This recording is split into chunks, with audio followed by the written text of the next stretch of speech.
Hi, Rediet. Thanks for joining us. So basically, we just want to get to know a little bit about your background and kind of what drove you to do the PhD because everybody comes at it from a different place and just want to hear a little bit about what was driving you. Okay, just to recap a little bit, I started out my undergrad doing psychology, and as much as I loved studying about the brain, a lot of psychology's methods were in the lab and didn't really talk about like the social stuff around how we discuss mental health. And I've grown up very international, very nomadic, and me trying to have conversations with the people that were around me from all those different places, I realized, psychology wasn't always like connecting or reaching um, all different types of cultures and peoples, and I wanted to engage in that um, nuanced space, talk about the culture around mental health. And that's how I did an MA in medical anthropology. And I loved their methodology, I loved their research, but I felt like it wasn't really getting to the people who need to engage with it, both in the healthcare community and in the communities I study. And it was mostly just staying within academics. And that's how I went into film school, wanting to really translate that research into digestible content. Yeah. And after all of that, the goal is to really combine the perspectives that I've been bringing together and synthesize it all into a dissertation that is actually coherent and can have tangible effects on people's lives. Awesome. So you're deciding to pursue your PhD in what area? So I will be based in the anthropology department and hoping to do a minor in media studies. So I will be having a combined visual and medical anthropology focus. Okay. Okay, so well, I'll get to this in a minute, but like the multi-interdisciplinary thing is a thing that trips up a lot of people. I guess, well, I'll just ask it now. How did you approach that, right? Because your work crosses different boundaries, different departments. How did that work for you? So that's always a challenge. And I guess I think it's probably not common for most people to do two master's programs before a PhD. And part of my reasoning for that was, me anticipating how if I want my home base to be in anthropology, they're probably not going to take the time to train me in filmmaking, for example. So just having the idea of, oh, I want to translate this research in a way that's accessible to people isn't just going to be good enough. So I wanted to make sure I came prepared so that they can build off of what I have and shape it in a way that works for a dissertation. But I wanted to have those skill sets. And in terms of psychology as well, when I was doing my psychology papers, I'd always have this section of how does this translate to other populations?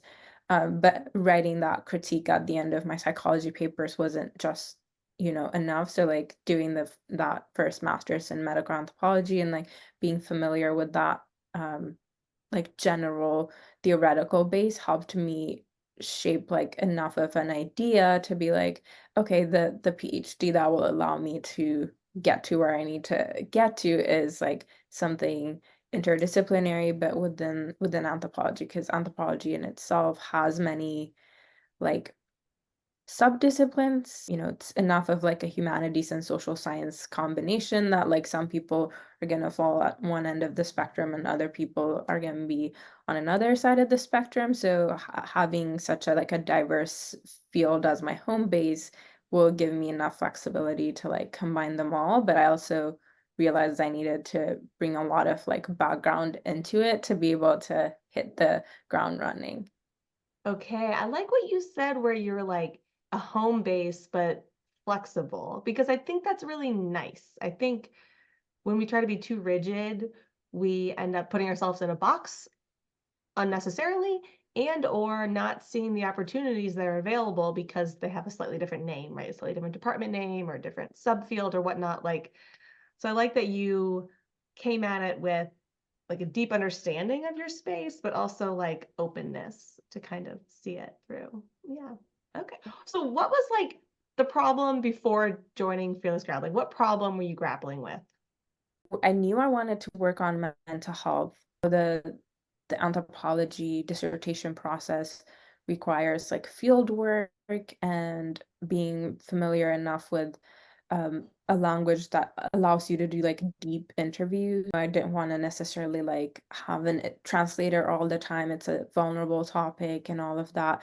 So just considering all of like the logistics, I knew I already spoke a language from Ethiopia, so I wanted to study the Ethiopian population, but I also have insight around like immigration and a little bit of background in migration and diaspora studies within my previous master. So I decided I was going to focus on the Ethiopian immigrant community in the US, rather than just broadly like Ethiopians, because there are Ethiopians living in Ethiopia, Ethiopians living in other parts of the world. So I decided to like narrow it down to Ethiopian immigrant community and how it interacts with the US. What problem were you dealing with in terms of apply, like you knew you wanted to apply to a PhD. So what problem were you trying to solve? What did frustration look like for you before you worked with us in the Fearless Grad program? Part of it is, like I said, identifying what schools are open to experimental projects, right? So some schools are more traditional and they want you to follow a very rigid program, even within a field like anthropology where there is some flexibility. The other thing is I am an international student, so I will be um, a visa student, and all of the schools I applied to are in the US. So identifying funding opportunities that are external to the school was a big challenge. There are some anthropology grants that are like funded, let's say, by various like interest groups. So like you'd have to cater your research topic to whatever they need, or it has to be in a certain country. So US based grants are mostly open to people that either have a green card or citizenship in the US. So I couldn't really fit into either of those groups. So finding external grants was a challenge. So for me, like finding a school that offered full funding internally was important. And then for like the dissertation stage, like funding the research itself, was looking for a school that had a dedicated like either grant writing or proposal writing course Hmm. built into their curriculum, and some schools they like dedicate a whole semester to helping you write your proposal, and like it's an actual class. Yeah. Okay. So what was that frustration like as you were like trying to find programs? I felt like I was almost just trying to, it just took longer to kind of be able to um go down a rabbit hole, because like usually like databases I would go through them, like so I would go through them, I try to like put in all the different variables that apply to me and realize there are very few, like maybe one or two, but even those very unlikely to be like obtained like by just anyone. Like they're not just NSF grants, like there's so many of them going out every year, or like in anthropology. I mean, I guess once you're in the dissertation stage, they have what they call the Werner grant. It just felt like I would never find that option for me. So just trying to figure out what the right places to look at. And anyone I talked to, they kind of just told me, you're kind of just stuck in that situation. Like there aren't as many options for Americans if you are looking for external fundings. Deciding to I may like a program in a government funded like public university, right? But if they're not having the resources to provide that kind of internal grant, I knew it wasn't like as feasible of an option. So it wasn't just like, is the program the right fit, but is internal funding available? How did you find out if internal funding was available? There are schools that say guaranteed, right on their website, and then there are those that say a very select few would win like a presidential scholarship or something like that, but we recommend you have external fellowships, right? So Okay. you go to their website, some make it clear, some are very unclear. So part of the research process for me is networking with professors. I was trying to network with students that are already in anthropology programs or professors that I wasn't applying to that were just there to like let me know what the process was like for them going through the PhD program that they did, getting like anthropology specific advice, right? So like in STEM, I know people apply to work in a lab. Like that is not the case with anthropology. You're doing your own project, so it's not like you're coming into like a lab that has a funding on its own, or like you're not really signing on to a professor's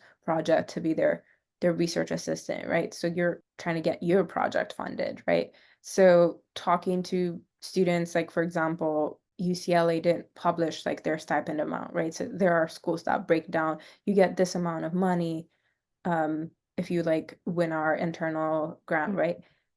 I didn't have that insider information, but somebody who applied and got accepted told me this was the offer and mm, this is how it compares to other offers that I got.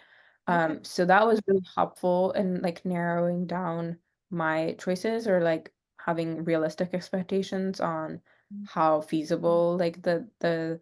the the offer is going to be in terms of like living expenses and all of Yeah. that. So Every school, every department is different because, like, even STEM, there's a lab. I created my project. So, a lot of STEM people are similar to Anthro. They're creating their own project and they're going to push it through. The money thing is interesting. I kind of call it a shell game because it's like they will usually find the money. You don't want to be in a precarious position, but good programs that support their people, they are not going to let anybody, fall through the cracks.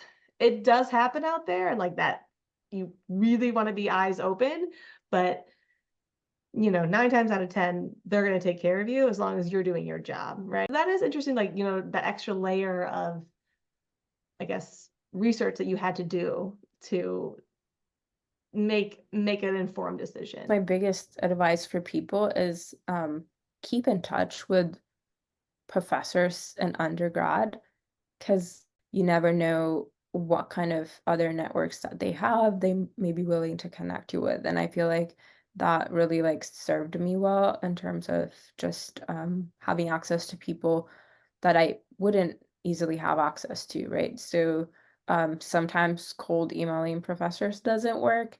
Um, but I've had, well, this is my master's professor who's like, oh, I know a person who graduated from a program that you want to apply to. I'll ask them to connect you with their professor, right?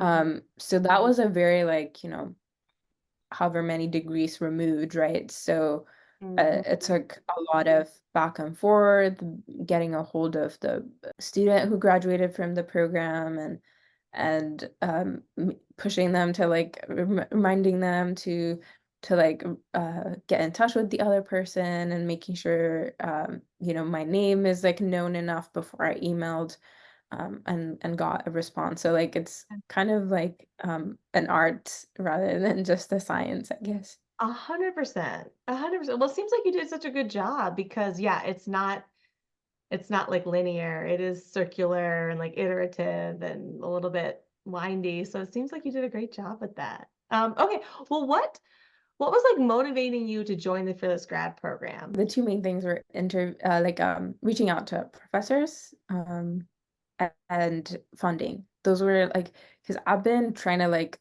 plan for this like for 6 years, and I felt like I had really like a good grasp of like how to research like their, but when it came to like what is the etiquette around reaching out to professors ahead of the application, reaching out to the department, and also like looking for funding. So like those were the areas that I felt unsure about. But more than anything, now that I've gone through it, the thing that was most helpful to me from the Fearless Grad program is probably the support system and like the check-ins, right? So there are like a million things that are competing for our time.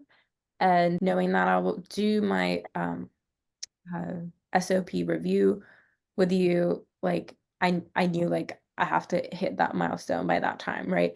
And seeing other students in Slack being like, okay, I got this part of the application done today, especially like around November, December, there was like a lot of like sharing our experiences. So having this Slack group, having like the regular meetings and the calls, like that was really helpful in like helping me stay on task even when there were like so many things competing for my time. I feel like if I was just doing it on my own, there would be like more opportunities to get discouraged and give up on the process, or maybe not do it to the best of your ability because you leave it to like the last minute, So like having that regular check-in really helped.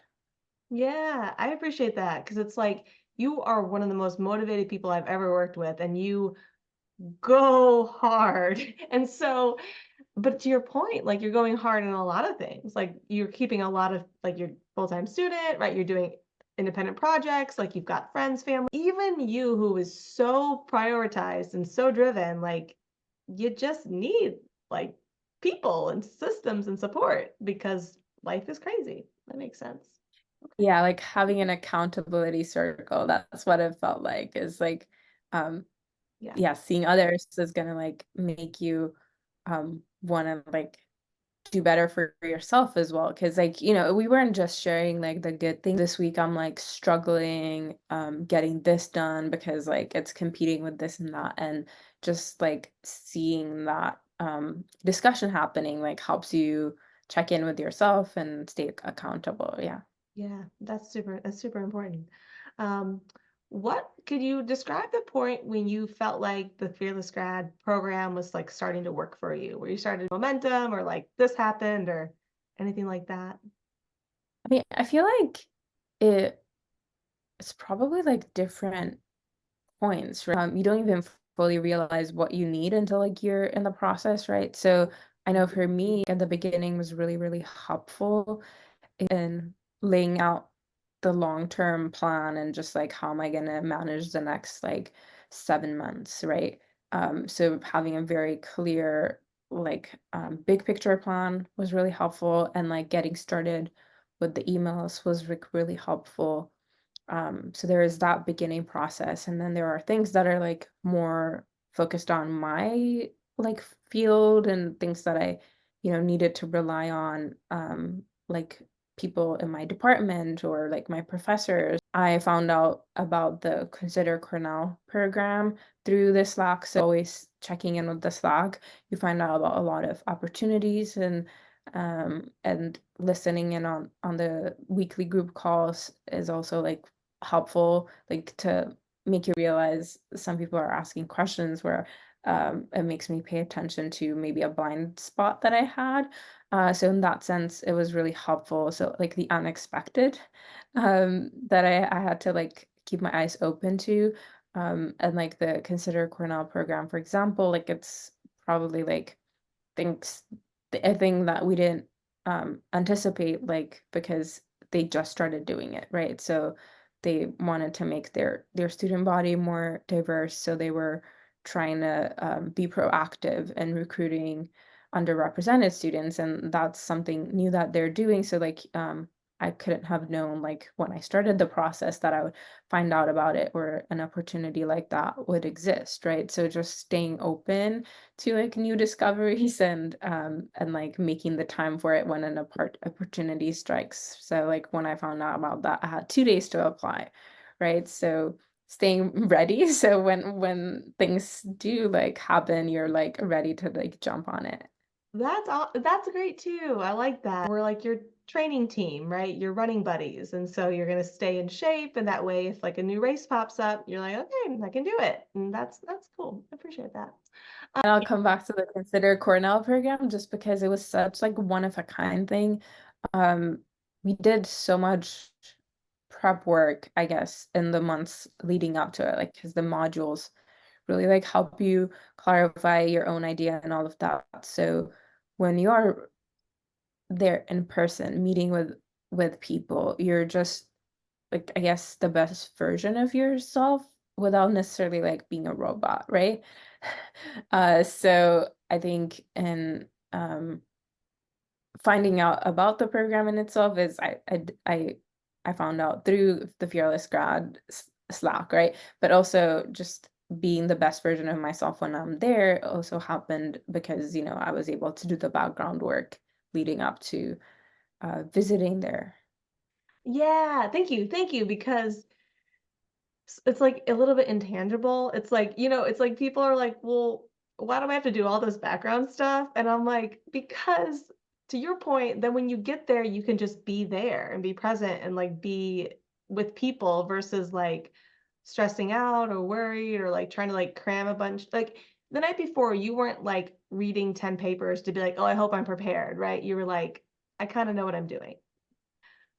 Yeah, I probably did like half an hour of like reading just to Yeah. reorient myself as to like Yeah. who the professors are, like what they're like, just to familiarize myself. But more than anything, it was like being present and like having a conversation because I didn't rehearse anything, right? I mean, they had a workshop for us, so like we kind of just did a few exercises with other students, but more than anything, it was about staying present. Yay! That's like honestly one of my goals is to like let you guys be yourselves. Once you understand all the like how everything works, then you don't have to worry about like, am I doing the right thing or like what's gonna happen next, right? You can kind of like be there and like that's what makes a difference, right? Like I can tell when I'm talking to someone and they're there or not, right? And like so can they, right? They're like, okay, this person's brain is somewhere else, and like that's and but you got to have your whole brain there and like connect with people. Yeah. What else? Anything surprising? What was the most surprising thing you learned about yourself through this process? I guess resilience, honestly, because I was very much scared of um both like the few weeks like when applications were due, because mine like I had my earliest one was like December 1st or like last day of November. And like my last one was like January 15th, right? So I had like a month and a half where I was just like working on applications nonstop. And that was during my finals as well in my current like program, right? So I was scared of that period of time being like almost impossible to get through, and then like the waiting process being impossible to get through, and like being able to handle the rejections and the acceptances and like the decision making process. But I think that I was surprised by like how resilient I had been, and like part of that is just knowing when to step away. Like, I think for a few weeks after applying, I decided not to check the Slack, for example, Oh, because being absolutely. on all the time is not necessarily the best strategy. So like carving little pockets where I'm not thinking about that. So like when I come back to it, I'm 100% I like there, that. right? I like that. Yeah.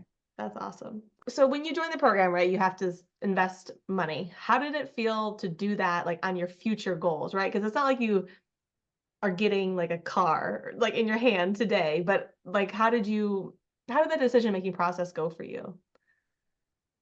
I don't think I had to think too much about it. I mean, I'm the kind of person who does a lot of sleuthing around online. So like I did my research, and then I had like my first meeting with with not you actually. Was it I think Mackenzie? my first meeting was it was with Mackenzie, and then I got assigned to you for like the long term. For me, it was like if I invest in this now, it's gonna set me up for success. So it made a lot of sense. Having your coffee at home uh versus like buying your coffee on the road for like now, so that you're like set up for success and not stressing how you're gonna like put food on the table while also trying to write a dissertation. Like for me, like that um comparison just felt like it was worth it. Yeah, So I like that. And I like, yeah, my analytical people are they're gonna be sleuthing, which I love. Like, and honestly, I need to do more digging on my own sleuthing because like I don't even know what's out there on the internet on me. And like I should dig around, but hopefully good things. Would you recommend the Fearless Grad program to others? If so, why? Everyone has different needs, but I would say mm, for anyone, they will probably need like an accountability buddy. So like um if you're like, oh, I know most things and I only need the module and all of that, they can get that package. And like I would say like different people have different needs, and like part of what's great about the program is there are different tiers of like support. So they have that flexibility, but I think overall, like having the community, having the different timelines, the milestones, really just helps you stay on track. No matter how organized you are, it's impossible to do it on your own. This is a great framework to start from, um, and not just be like, I can do everything myself, because there is greatness in recognizing that like support is good. Support sets you up for success. Thank you. Yeah, and again, you're one of the more organized people I have ever met. Interesting, because it's that thing about like running your race. Some people they might get like a tiny bump. Some people might be unorganized, right? And then they're gonna get a huge bump by what we do, right? Like our process. But regardless, you still need to get better and better. And so like every person can get that hopefully and what helps them. This wasn't initially like the purpose of the program, but I will say some of the lessons, they're actually hitting me like after maybe when you intended them to be useful, right? So like for example, like the chat GPT, like using that to make it more efficient, Mhm. or so like post acceptance or post application research, like those lessons like sunk in more. So like as I'm actually like trying to envision what things look like, just getting more efficient in my own research, Mhm. um or like things to like look out for when you're looking at people. Not everything like sunk in at the time, but like the things that didn't, like they're eventually like starting to become relevant, and I can make the connection and think back, oh, like,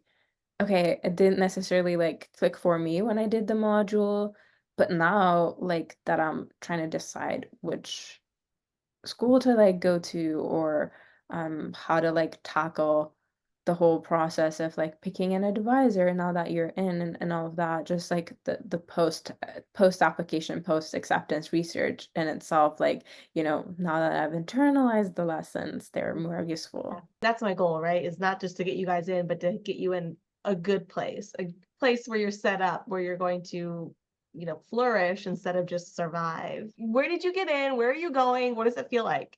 I've decided that I'll be going to Cornell, and I'll be based in the anthropology program. Like I said, I'll be able to like shop around and do a lot of interdisciplinary work with the Africana Studies department, their performance and media arts department, their science and technology studies department, which is like adjacent to medical anthropology.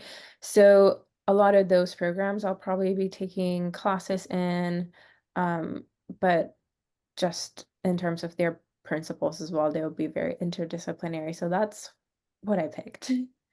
That's amazing. Congratulations. How does it feel? Like, what has the past couple of weeks felt like for you as you're like figuring this out?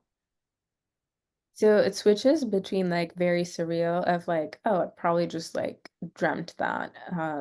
And and then very like practical too. The best thing was just deciding to like go into the space myself and physically be there rather than just plan it in the abstract. So I used my spring break to like go there and just really visualize myself in that space, like go to like the different neighborhoods where people tend to live as grad students, like different shopping, like where to buy your food, and like what are the student organizations looking like, and just all of that.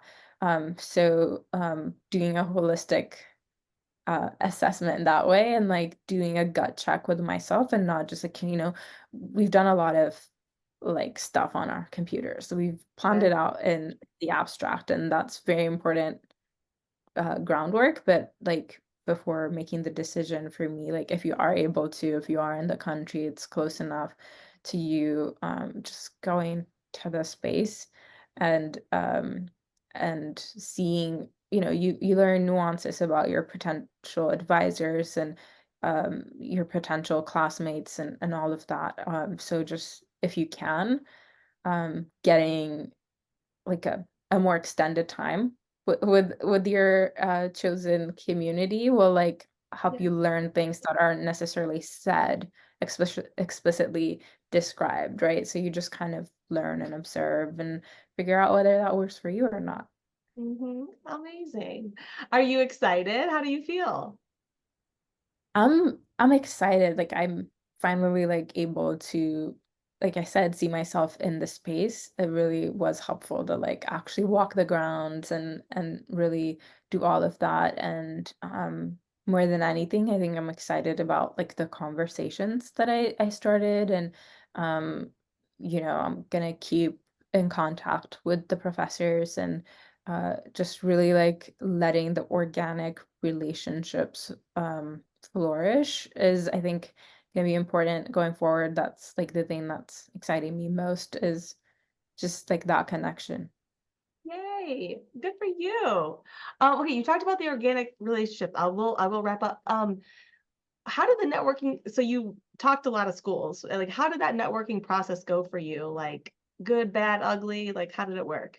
So I think one thing that I didn't do that maybe I would advise other people to do, I was scared about like not getting into a funded program. So I probably applied to too many schools and that burned me out a little bit. So, out of the 10 schools that I applied to, I think I probably did networking with like six of them.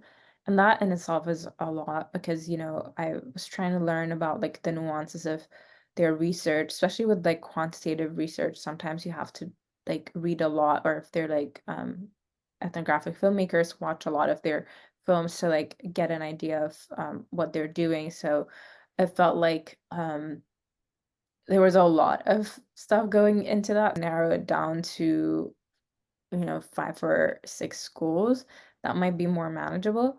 There are certain professors that just like weren't responding, or if they did respond, they're like on sabbatical, so they weren't really like Yeah. um, giving you the kind of like networking that you would need to like stand out in the review process. If I had more time in some of the schools, reaching out to more of the students and maybe trying to get it through that because like I mentioned, there were a few schools that I was able to, reach out to somebody who knew like the professor and then like just do like various degrees removed type of networking. So for that kind of stuff, like it needs time and energy and um doing that for like 10 schools is a lot. So just like giving yourself enough time to really do that because it's not as simple as just sending an email because Oh, a it's lot of not. the schools that may have responded and seemed excited like if it's just like a one-off response or if they never responded it may not be as strong a connection. If you get a Zoom meeting, that's great. Like if you email back and forth a couple of times, that's okay too. Mhm. um and if you are able to do in-person connection, even better, right? So there's levels of like Yeah. networking and Do the you the feel like, more yeah. Oh, yeah, sorry. the more you can do, the better. Yeah, absolutely. Do you feel like you got better as you went through this process? Or For me, I think it's more like an ebb and flow. Like initially there was probably like a lot of energy going into it. okay. And it also depends on the timing, right? So I think in the summer, maybe there weren't a lot of responses. I mean, depending on the school, it's just some schools like clicks, but I think for me, it's more of like a tennis game. Like, if they're giving you more, like you're also like able to. So it's more like I guess context dependent. Doing the background work in the summer is probably helpful if you are a student right now and if your workload is better in the summer. At least doing the research and sending them an initial email might be helpful. but there are some, depending on your field, who go for like summer research, travel, and all of that. So Oh, that's like one thing that I noticed. But you also don't know until you try, because surprisingly, a lot of people go on sabbaticals, right? So just feeling like feeling it out, and like you may be lucky that year, or not waiting is like the best idea. Just give it your first shot. mhm. And if they don't respond in the summer, then you can try again in the fall when you think they're back in school. What do you would tell yourself a year ago when you were starting this process? Work smarter, not harder. I probably just burnt myself out more than maybe necessary, but like that's in hindsight though, right? So were there things that I probably didn't need to spend that much energy on for something else, but like you don't really know which part of it will pay off. So I don't really know how to necessarily like advise that to somebody who hasn't gone through it yet. Valid. You want to put your best foot forward. And I think some of our check-ins and things helped like level set. You're already over the bar. Like we don't need to go like over. You want to do your best, and that's amazing. So okay. Well, I Yeah. don't want to take any more of your time. Anything else you want to share about just the process? Having a sense of self so that this process doesn't define who we are, whether we get in or not. And it's hard when you're in it to really like internalize that, and you are whole as you are. Like this doesn't necessarily like make you less of, have that like grounding, whatever that is for you, whether it's like Mhm. family connection, but like remind you yourself like what makes you like the amazing human being that you are, and like this doesn't, it's not an indictment on you. I love that very much so. And like honestly, right? I'm like Miyagiing you guys because this little marathon that you guys just ran to get in, you're about to run a longer marathon during your PhD. And that sense of self has to be there. Otherwise, you're going to burn out or break an ankle or whatever and then not make it. The goal is not to get in, right? The goal is to finish and then go on to your next thing and like create all this amazing work. And that's my like hope for everybody. So appreciate you. Okay. Yeah. Thank you so much.